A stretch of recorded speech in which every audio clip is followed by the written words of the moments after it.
you're seeing in sovereign-led M&A today? I think probably one of the main shifts that we're seeing is a movement away from passive investment to strategic control. It's interesting. Yeah. They're also looking at creating valuable global partnerships. And they tend to do this through the acquisition of platforms and majority stakes rather than minority financial positions, which I think was the case for quite a long time. We're also seeing a strong emphasis on value creation, and that's typically through acquiring operational capabilities, intellectual property, and management expertise. So just not acquiring, again, one-off sort of assets. Right. Middle East sovereigns in particular are building global ecosystems through a series of linked acquisitions rather than your single headline deal. Right, okay, interesting.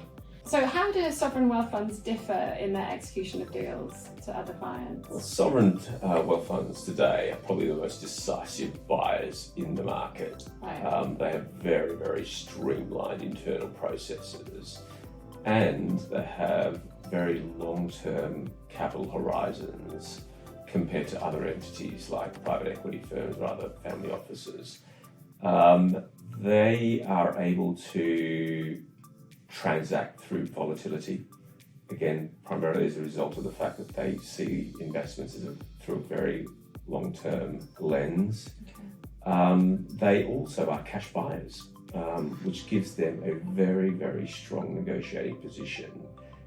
But from the flip side, from the seller's perspective, they're also dealing with an entity which gives them a huge level of comfort in terms of deal execution, with the certainty that those deals will go through.